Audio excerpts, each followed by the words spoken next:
Okay, well, it is lovely seeing everybody tonight. It just seems like such a long time since we've all been here. And I'm really delighted that Alison is going to talk to us. Alison is sort of a bit, in a way, possibly the future of glass for many people. She's had a really successful career before taking up glass, and she is basically self-taught. And with the way that glass education in this country is going at the moment, this may well be the way that for many people will be the entry into glass. And she has, well, you will see extraordinary places that she has been where she takes inspiration from for her work. So I'm going to hand over to you, Alison, to hear what a Oh, fantastic work. thank you. Thank you very much. That's a really nice introduction. Thank you. And thank you for inviting me to come and talk to you this evening. So it's a real privilege and wow, I hope I live up to expectations. So um, I've I've titled my presentation Ice and Fire because for me that's the way that it happened. The ice came and then the fire. Um, And what I'm doing here is blending two of my passions. So my passion for expeditions in extremely remote locations, um, in particular the Arctic and the Antarctic, with the fire of the furnace and the glory hole and the glass studio. So what I like to do is, or I'm trying to do, is to recreate my experiences on my expeditions in remote locations in glass. So that's my aspiration, and let's see what follows. So I just have to work out how to actually do that. Here we go. So this is me. I am a glass artist. I've had quite a lot of imposter syndrome over the years, but I am a glass artist. So here we go. Um, I started off. Well, I'll do that a little later. So, in terms of me and my background, I was born in Surrey, and I lived there until I was 4, looking very cute in those photos. Then, when I was 4, we moved down to Dorset, a place called West Parley near Wimborne and Ferndown, so near the sea as well. One of my inspirations, and so grew up in Dorset, went to school in Dorset. Then I decided to go to Manchester University to see life in the north and live up there. And I did a degree in biochemistry and applied molecular biology, which is essentially biochemistry and genetics. So it was really interesting at the time. Um, but at school, I was interested in absolutely everything. I liked all subjects, so I was probably one of those nerdy people. Um, and when I was choosing my, which direction to go at A levels, there were no jobs for girls in the arts, so I was steered towards sciences. So I ended up doing a biochemistry degree. Um, but after 3 years of studying, I didn't want to go into that field as a job. And I didn't want to study anymore. I wanted to go out and get a job and be in the real world. So I used my degree as a key to industry, and I got onto a graduate training scheme with Lyons Tetley, so making tea in particular, but also coffee. Um, and then I stayed in that corporate world for 30 odd years. So I'm showing my age now. Um, and along the way, two companies sponsored me to do an MBA. So I worked for Lyons Tetley, then the Storehouse Group, so Mothercare in particular. Then I worked for Coca-Cola and Schweppes, and they sponsored me to do an MBA at Aston Business School. And then I changed jobs and worked for Procter and Gamble, and they took over the sponsorship. Then I moved to Safeway stores, and then I became head of packaging at Sara Lee. So that's my sort of corporate background of, oh gosh, I can't think now, 86 to 2002, whatever that is in years. And then from there, I set up my own business. So the MBA had sort of had a little spark in my head about, I want to set up a company and be my own boss. So years later, I did, but I'll come on to that a little later. Um, so growing up in Dorset, I was surrounded by just beautiful landscapes, lots of nature, the sea. We lived on the edge of Parley Common, which is SSSI, so a site of special scientific interest. And the top left picture is a photo of Parley Common. And on summer evenings, we would watch thunderstorms, and the lightning would come down and strike the pine trees. Being full of resin, they would just literally go up in smoke. They would explode in a ball of flames, which was quite impressive. So I think I've got a pyromaniac or a fire starter thing in me, and maybe leading into glass later. Um, we were surrounded by the Jurassic Coast on the doorstep, Poole Harbour, and the New Forest. So I really loved being a kid and growing up in that area. Every Sunday, my mum and dad would take me and my brother out on long walks, all day walks. So we'd literally walk pretty much all over Dorset and the surrounding counties, it felt like. But looking back, I loved it. Another great inspiration for me when I was a kid was National Geographic magazine, and we used to get it every month. And we had a huge collection over the years on our hall bookcase. And I remember each month literally looking at all the photographs, and reading many of the articles, not necessarily all of them, but just being awestruck by the window onto the world and the world out there, and possibilities in terms of seeing these places, exploration, finding out about them. So I think I had a travel bug from very young, as well as wanting to find out and explore places. So as a family, we used to go on holidays, sort of mini expeditions. So where my friends would be taking 2 weeks either in England or on a beach in Spain, we would go on 3 or 4 week trips in our Austin Maxi, similar to this one, towing a trailer that my dad had built, and camping in a tent very similar to that one. And we'd travel, obviously being located in the UK, we'd travel throughout Europe, but we drove through France and Spain down to Morocco and back. And the top right photo is the tannery in Fez where we visited. We drove through France, Belgium, Holland, Germany, Denmark, and up to Sweden. We went down to Italy.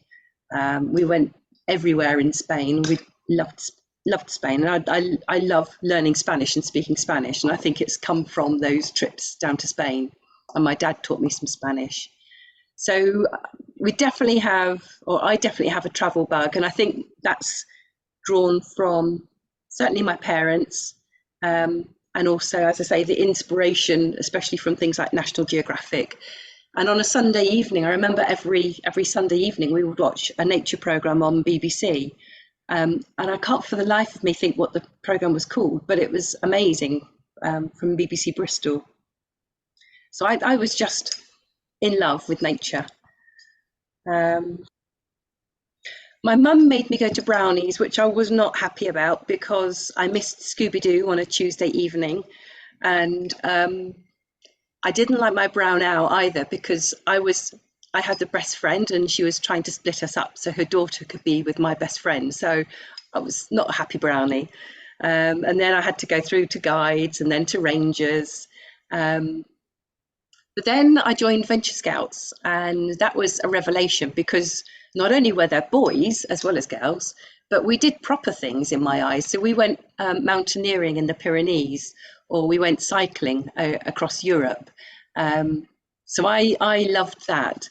We also did, in the middle is a trophy for completing the 3-peak challenge. So that's climbing Snowdon, Scafell and Ben Nevis, the 3 highest peaks in the UK, and the travelling between those in 24 hours. And we set off at, I think it was something like 2 o'clock in the morning at Scafell in a horrendous storm, but we managed to complete climbing all 3. We didn't make it in 24 hours because the coach that they'd hired had broken down, so but we still got the trophy, which is nice of them. I mentioned I after sort of my corporate career, I changed tack and I did set up my own business. It was called AVA Packaging Solutions, and it focused on packaging for consumer goods. And in terms of the packaging, it was all kinds of packaging, every single material. So boxes, bottles, closures, cans, everything, dispensers, wrappers, and so on. But it focused on the technical aspects. So the 3D shape, the strength, the materials. Would it run on a production line at X thousand a minute? Would it go through a distribution system without breaking? Would it stack sensibly on shelf but fit onto pallets and containers for space efficiency? Would it meet cost targets, and would it meet environmental requirements, and so on? So it was a very, very challenging role. And these are some of the customers that I worked with. And again, most of those are big corporates and some global, some sort of mostly household brands, but also some industry bodies as well. And I did work with some startup companies as well, so that was interesting. And then another side to that would be to go into companies and manage and turn around their packaging departments if they were underperforming. So I spent a fantastic 10 months up in Grimsby with Young Seafood, really getting on well and making positive change with them. They were my dream team. I loved working with them.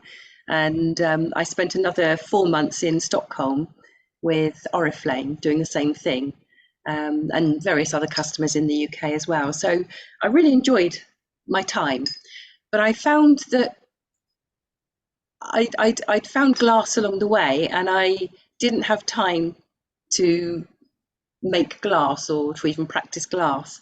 And I tried doing the two together, 1 foot in each camp, but it didn't work, still not enough time.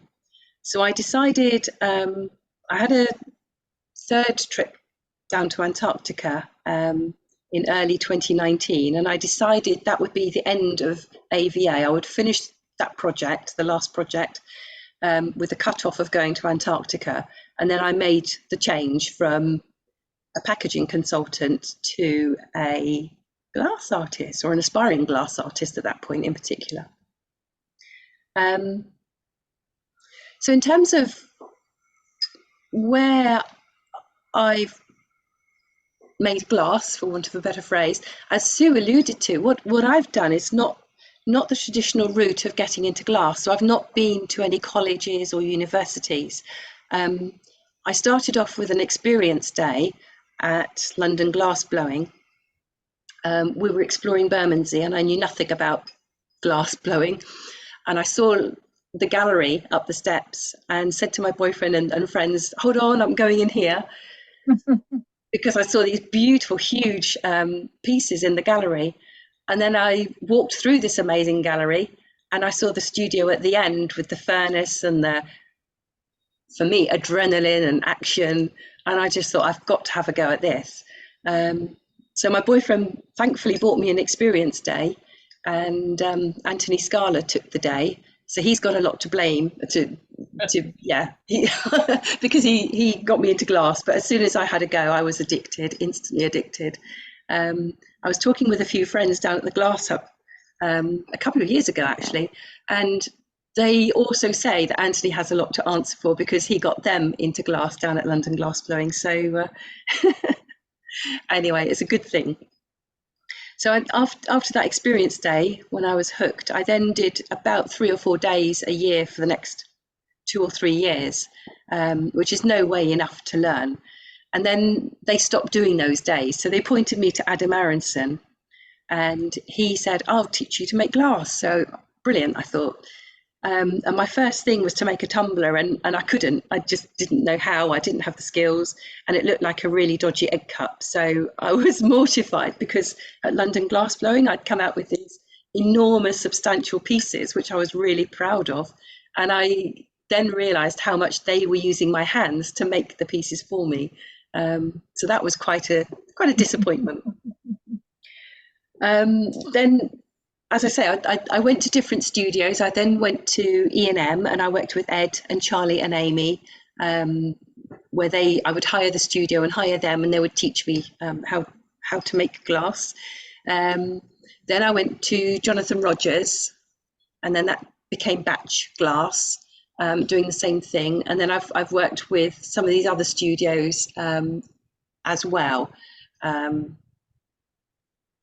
but probably on a more ad hoc basis. And I've done masterclasses in, for example, the Glass Hub, a few masterclasses, and Northlands and so on. I currently hire Teen Valley Glass and work a lot with them, as well as in my new studio. I've put UCA down. UCA offered me an artist in residency position at the end of last year and into the start of this year, which I really would have loved to have done, but I didn't think I could do it justice with the timing, because I had, as I'll come on to later, the TV programme was airing right in the middle of that time, and I was setting up my own studio, so I don't think I had enough time to do it justice. So reluctantly, I declined, which I kick myself for, but I think probably was the right decision. So I've made glass in one form or another, or been on masterclasses with these people, and I've broken it down into different kinds of glass or cold working. So either through hiring studios or being on masterclasses. I'm a member, obviously, of the CGS and of the Glass Art Society. I went to Tacoma last year. I didn't go this year to Detroit.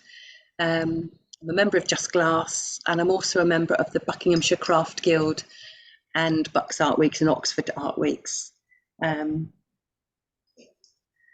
So I mentioned travel. I have a travel bug. This is an indication of the places that I've been to in my life. So I've been to a hell of a lot of places. There's still a load that I haven't been to, which I would love to do.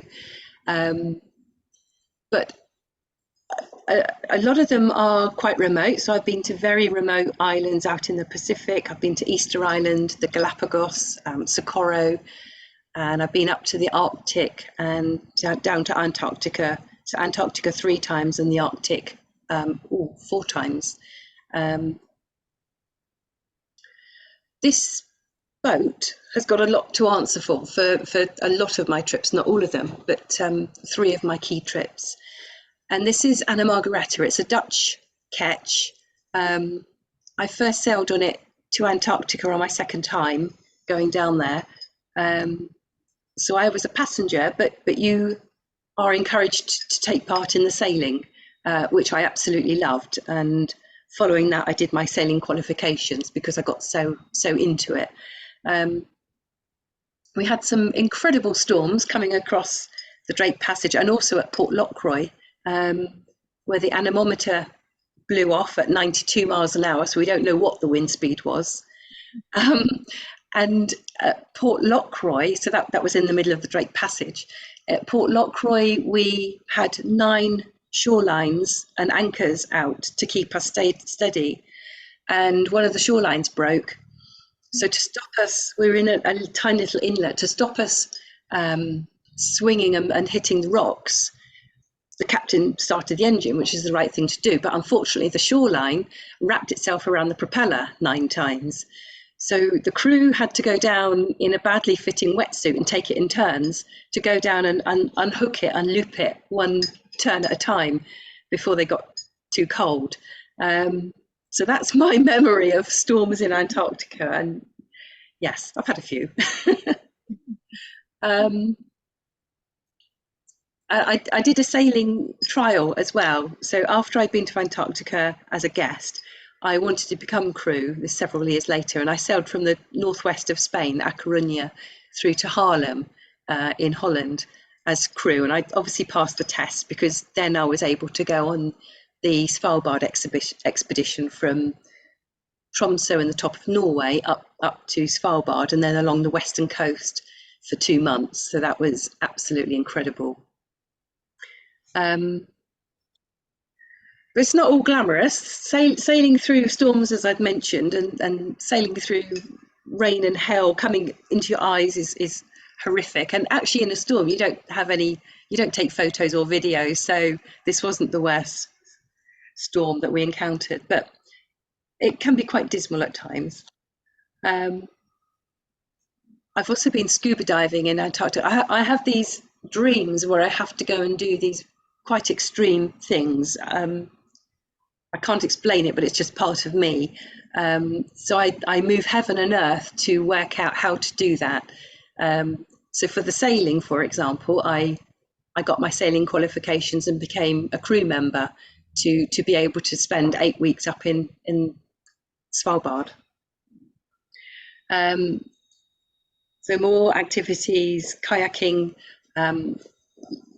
sitting in the volcanic hot springs, which were so hot in Deception Island in Antarctica, against the icy cold water. That's my first trip to Antarctica on the yacht. And then sailing in the Arctic, which I've touched on. And I'm just inspired by the beautiful wildlife that you see in these really remote places. I've been swimming with orca in Norway, and I've swum with humpbacks in various places. I'm going to whiz through because these are quite quite a few, but I just want to share my inspirations and the reasons why I go to these extreme places. For me, the scenery is breathtaking.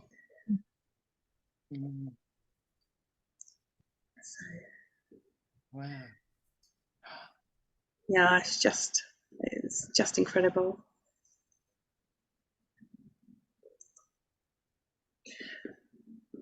And this underwater, obviously, looking at the ice, and the ice has this lovely dimpled texture.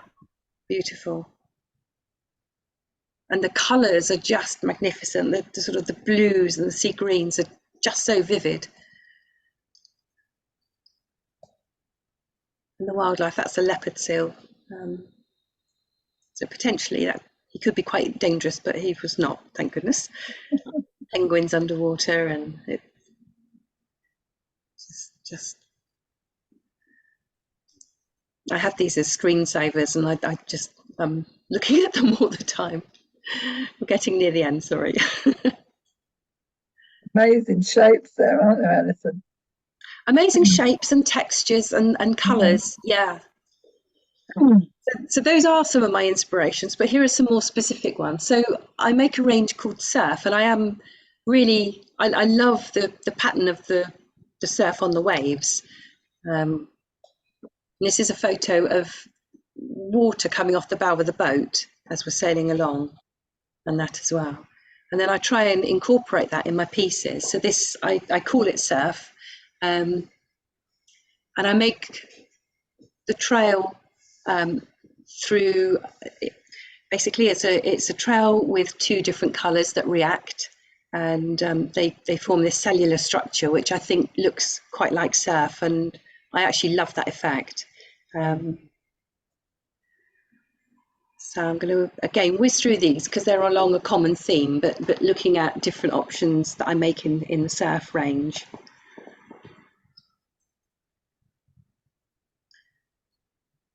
And I like pieces that have very simple lines in terms of the shape, clean lines, clear colours, and I love things that are encased in clear glass as well. So almost like a really vibrant colour encased in clear is really one of my loves.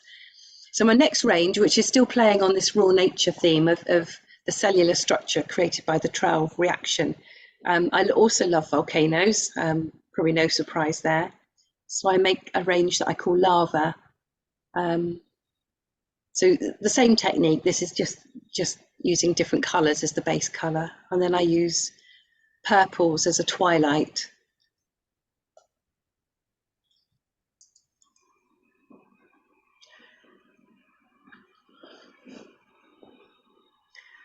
And then last in this series is moss.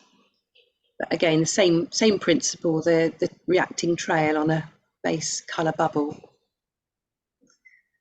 And then Svalbard Icy Mountain. I mentioned that I sailed from Tromsø in the north of mainland Norway. It's still an island, but actually in the north of the main bulk of Norway, for 3 days and 2 nights, and we sailed through a storm. We delayed our crossing, but we still hit the storm. And we got to Svalbard after non-stop sailing. Literally sailed into the first fjord for a safe haven to drop the anchor and to have a sleep. And then when we woke up the next morning, this mountain greeted us, and in particular the mountain on the right. And it was almost like it was protecting us after the storm, although it could have come a bit earlier during the storm. But as we were sailing through that fjord, every mountain was a different shape because of the geology of Svalbard.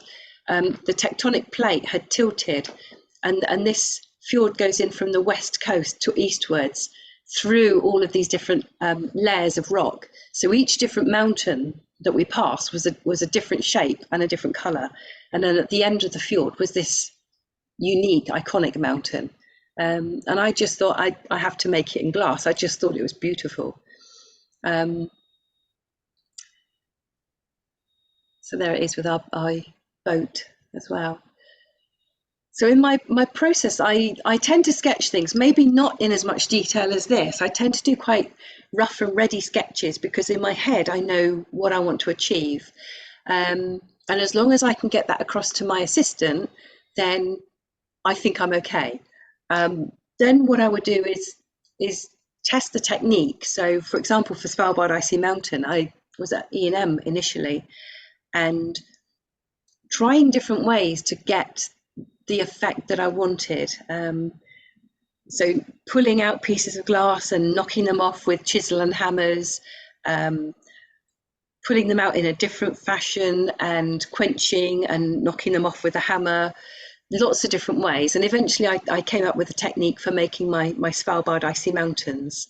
And I started off very literally in terms of making black and white mountains, not these ones. Then I went a little bit off piece, and I thought I'd introduce the colours of the ice. So I went into blues and greens for the mountains. But I think they lost their impact. And I think I came back to making them very black and white, very much representing the real thing. And that was part of the feedback in the TV programme as well that I appeared in from my mentor Alistair, was to bring them back and make them look like mountains again. So this piece featured in the TV programme.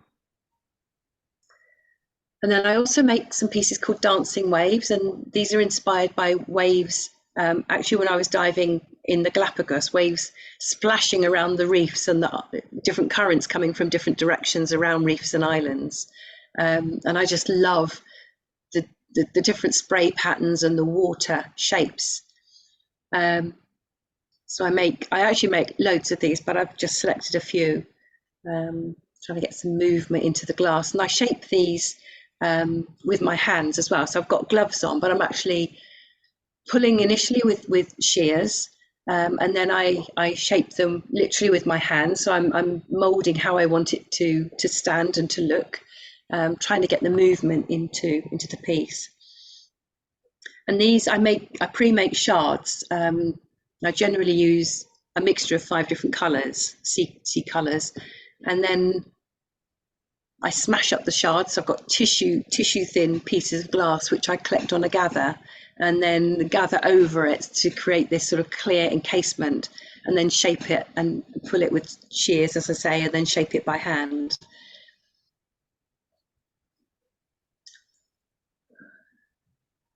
And then frozen waves. So these I make in a different technique, similar in terms of making shards, picking those up on a gather, adding more glass around it, but then I shape it and again pull with tweezers or shears, and then I quench the piece. And then following that, I knock off pieces with a hammer. Sometimes I try and knock off quite big chunks to actually make crevice effects. That's in the mountains. I'm not too particular about how I knock them off. Sometimes I go a bit too far, and I have quite a high wastage rate, so I need to maybe rein in my hammering at times. But,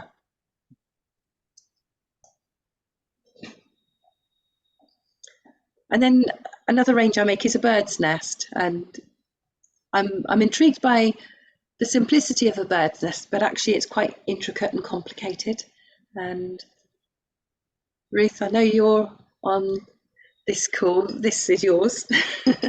So I make these in different colours. This is in teal, a commission for a couple here.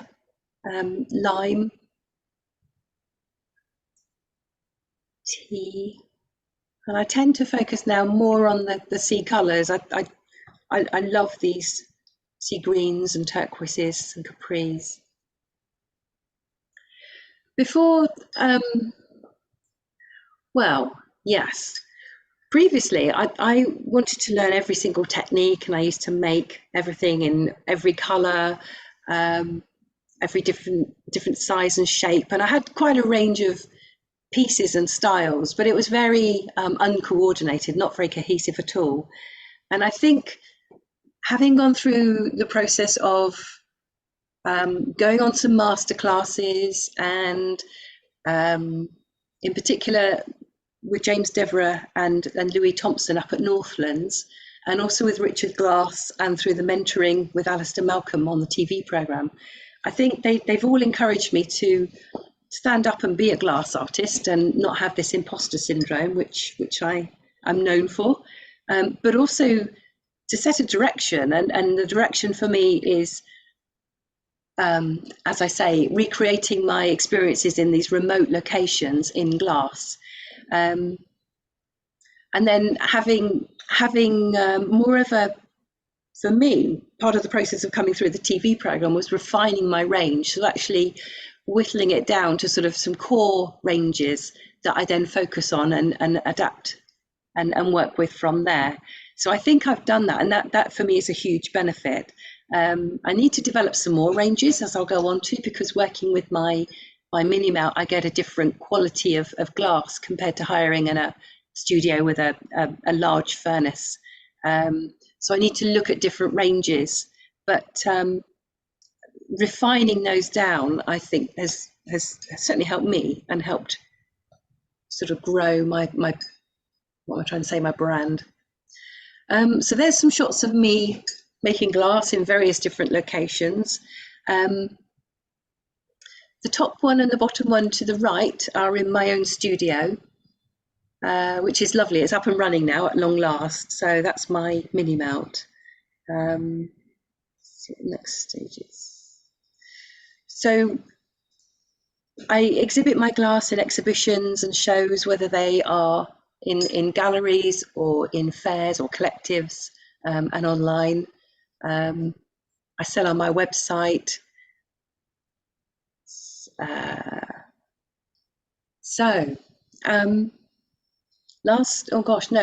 In November 2021, I think, yes, November 2021, I was approached by a TV production company called Flabbergast saying, we're going to make a new TV programme about craft and makers turning their hobby into a business. Do you know anyone that would like to take part? We see that you're setting up a glass studio. Do you know anyone? And I thought, me? So I applied. I went through the sausage machine of the application process. And then in December, I was told, I think this is true.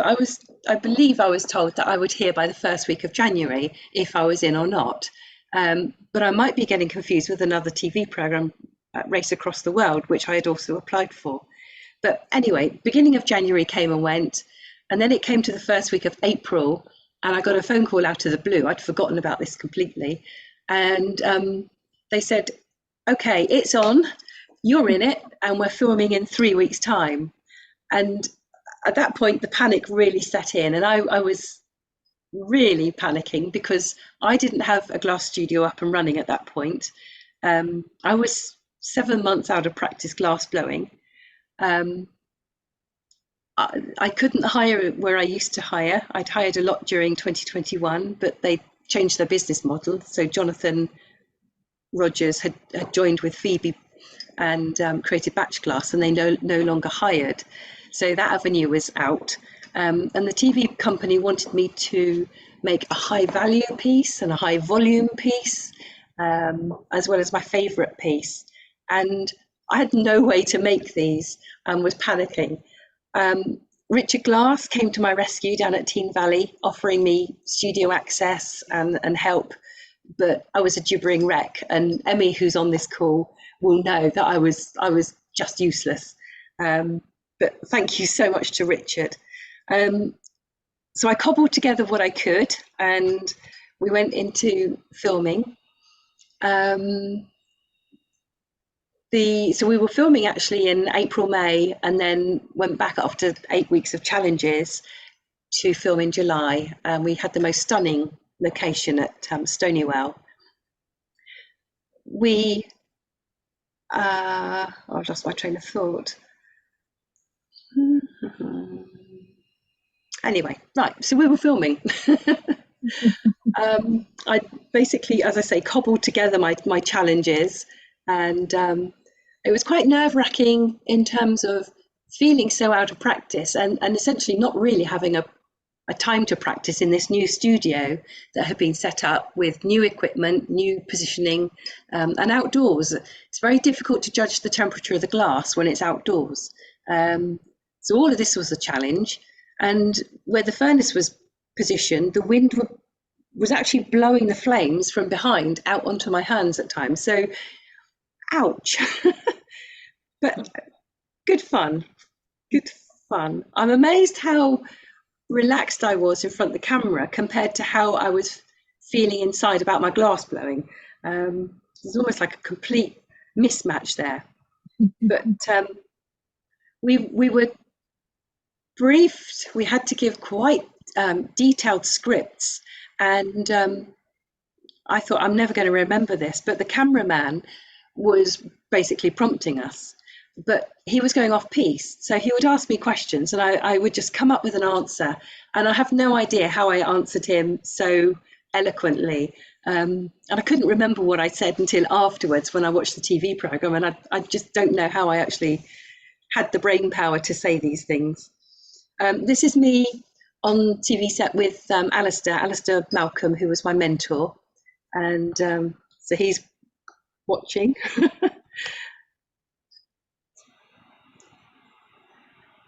And the whole experience was an amazing opportunity, such a great bunch of other makers, a great bunch of glass people. Here we've got Emmy, who's one of the other glass blowers in the programme. We also had, not in this photo, but Mark Fenn and Belinda King as well. There's Alistair, there's Katie Young, who set up the glass studio, Bengoff as well. And everybody was so lovely and so positive and enthusiastic, whether they were part of the production team or the other makers or the mentors. It was such a lovely experience. It was really freezing on set, so we were dressed up like Michelin men because it was so cold. So every single layer that we had, we were wearing. I've made some friends for life during this, and Emmy and I worked together as well, making glass. So it's been a fantastic experience. One of my business boosts was to get into Pyramid Gallery. So here I am on the opening of one of the exhibitions with Terry Brett, who owns Pyramid. And Terry and the team up at Pyramid are so lovely. He's a really lovely person. And Fee, who works there, is constantly telling me that she hasn't stopped talking about me every day since the TV programme. So I think they've benefited as well as me out of this. It's really been a great bonus all round.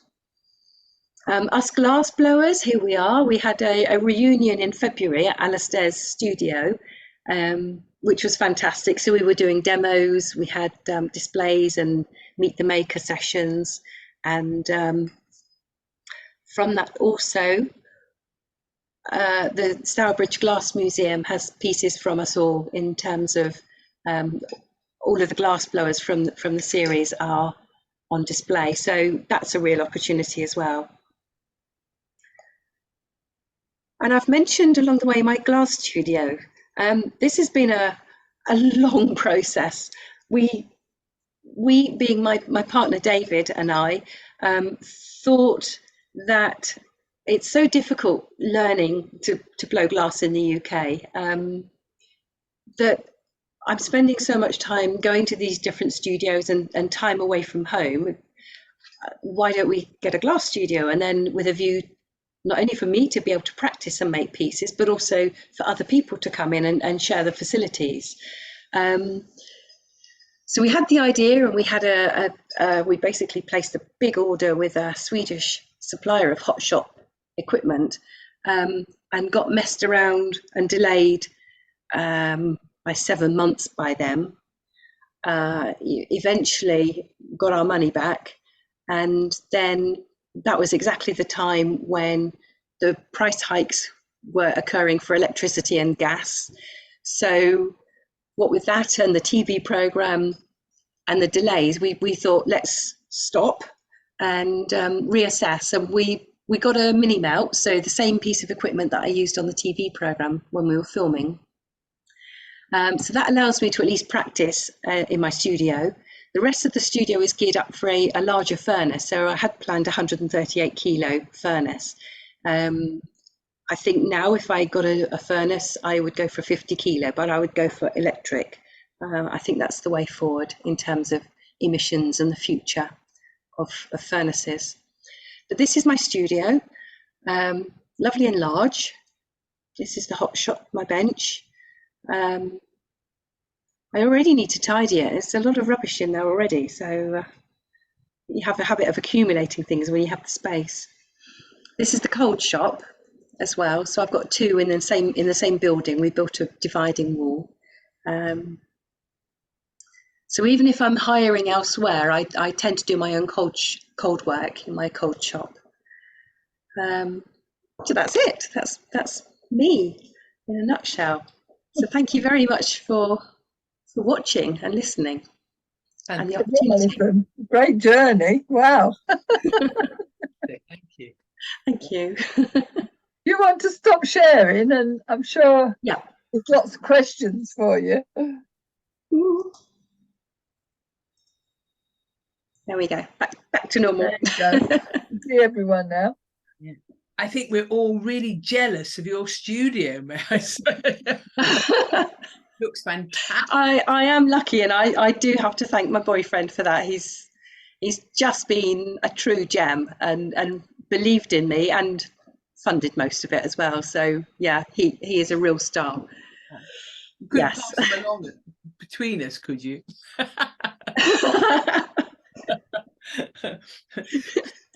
So I find it's quite interesting actually, because you've talked about two things, sort of two places which other people have talked about, which have been big sort of impacts. One is Northlands and one is Meet the Maker, which is a program which seems to have had a huge impact on a lot of people. Tell us more, basically. I mean, how, because I find it a lot of people. Well, Northlands is amazing, and it's a shame they're in trouble. I hope they survive. It's in the most inspirational place, right on the edge of cliffs, and sort of crashing seas and beautiful beaches, and again right in the middle of nature.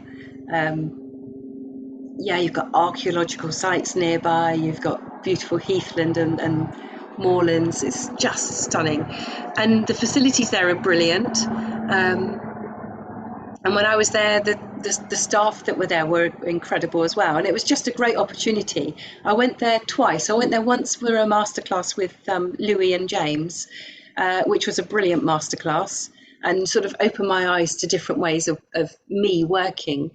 And I also went up there for the Glass Nexus in 2019. So lots and lots of demonstrations and talks and ability to network with different glass people, artists, collectors, makers, and so on. So that was great. I love it, Northlands, and I do hope it pulls through. And then I've not seen a program called Meet the Maker, but I've been in the Make It at Market program, which was mixed up. That's the one I meant. Okay. Yeah, sorry. Yeah, that was such a fantastic experience. It really was, in terms of the ability to really focus and make us focus on our businesses, and almost like a real kickstart, and the ability to get mentoring as well by a top glass artist who runs a very successful studio and business, and also oh, my train of thought, blonde moment. What was I going to say? Well, I'll come back to it if I remember it. But yes, the whole boost, the publicity that we got from that as well was absolutely incredible. So just as soon as the episodes were on television, the phones, the text messages, the emails, the orders on the website were just coming through, and sort of spikes in terms of traffic. Was in a way quite scary, but actually, brilliant. I couldn't ask for more. And it was such a great experience. They're doing a second series now, but unfortunately glass blowing isn't part of it. They have got other glass in there, but not glass blowing, which is a real shame. But again, we're going to do another reunion early next year when the programme airs. We don't yet know what the date is, with the 4 glass blowers from series 1, and then some other artists from series 2 back at Alistair Malcolm's studio. So I'm looking forward to that as well. But it was, an amazing experience. Really, really lucky.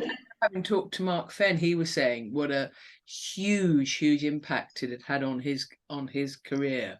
The amount of sort of orders and interest from all over the world that he actually.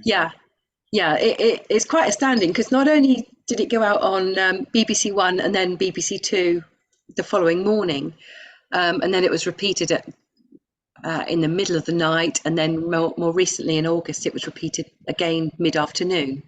But it's also on iPlayer, and it's also been shown on BritBox around the world. So yes, getting orders in from obscure places around the world, and then working out how on earth to ship these things to them and what the cost is going to be, and that's been really interesting, and what the customs codes and things like that. So it's a real eye-opener. But I mean, it's incredible, the power of TV, just in terms of the number of orders, but also the number of messages that come through, messages of support, and just people being so lovely and saying that they connect with what I'm doing, or they connect with the mountains because they've been to Svalbard or a different mountain place. And I make glass for me. I don't really make it for other people. I make it because I love making it. But to hear that other people love it too, what I'm making, is really humbling, actually. And people have been so lovely. So can I ask you, with your ranges? I'm not a glass blower, so this may sound like a really thick question. I do work for food, so I don't understand. You do ranges. Can you reproduce a piece? So if you do one piece, can you then? I appreciate that it will be slightly different because they're all handmade. Can you sort of if I said I want 3 of, I love that one, but I'd like 3 of them. How easily can you reproduce it, or how closely can you reproduce it? Each piece will be unique, but I'm actually training myself to reproduce them. Yes, and they can be reproduced, although obviously, for example, the swirly patterns on the surf are always going to be different each time. But the base shape and size can be the same. And I'm now practicing trying to make things consistent to make my life easier, because in the past I used to make one of this and one of that and one of the other, and I had to photograph every single piece and load it on the website and track my stock, and it became a nightmare. So I'm trying to again rationalize down to ranges and make the ranges or the pieces consistent within the ranges, so that makes my life a lot easier in terms of only having to photograph 1 or 2 of a range of pieces. And it just makes the workload and the bottlenecks so much easier. So it can be done. There will always be unique differences, but in general they will look the same and be the same size. But did you gain that sort of knowledge from your mentoring then on the programme with Alistair? That particular piece of knowledge in terms of rationalising ranges and rationalising to make duplicates, if you like, or copies. Yeah, I certainly discussed that with Alistair, because I think he understood just the sheer enormity of the task of making one-offs and doing every single task for every single piece. It just becomes a bottleneck. So yeah, that was brilliant advice. Yes. So are you off on any travels for more inspiration? I'm trying to get to Crewe for the same yacht again next year. I don't know yet whether that's going to come off or not, but fingers are tightly crossed. I would love to go to Greenland with them, but we'll see. I don't know yet. What else? We're going to Cromer actually for a long weekend soon, which we're looking forward to with the family and the grandson. I haven't actually. Well, I have got some diving booked. So yes, I'm going diving to Costa Rica, and an island off the coast called Cocos, which is out in the middle of the Pacific. So that's next October for a big birthday of mine. So I love this Greenland and Costa Rica and Cromer stuck in the middle. But I love traveling everywhere, UK as well, and I'll move heaven and earth to go and travel. Yeah, as I say, crewing, so that's sailing, navigating, cooking in a storm is quite interesting. Cleaning the toilets, I'll do that just to be able to go on these expeditions. It's worth it for me. Has anybody got any other questions while we've got Alison? You're all right. We always seem to dominate, Sue. I don't. I'm sorry. I get so fascinated. I think it's just. Anyone else, just tell me to shut up because I've still got questions. So, what is your sort of future now? I mean, you've got your studio. You basically have got sufficient, but you're still needing to work with other people. I mean, where do you see yourself, say, in 5 years' time? God, I sound like a recruitment advisor, don't I? Yeah, where do I see myself? That's a good question, because I've actually got two views. So I've got a split personality, obviously.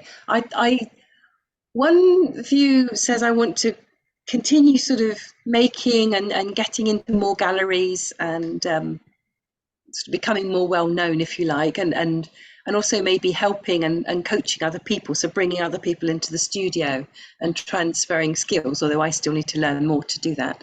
But that's one path, and then the other path, actually, I'm saying I want to keep it quite low key and keep it as a hobby and not turn it into a proper job, and have some time where I can go and travel to then come back and make the glass and have time to do other things. So I've actually got two different routes, and I need to decide which way I'm going pretty quickly, I guess, unless I just bimble along. I'm sure you could work it out together, that pathway, because it's a great opportunity when you've got a studio like that to allow other people to use it, because yes, that is the future, I think, isn't it? Is sharing and sharing costs and working together. Yes, but at the same time being able to do your travel. I mean, Colin Reid goes off for at least a month a year on his boat, so okay. Right, I didn't know that. Okay, that's worth knowing.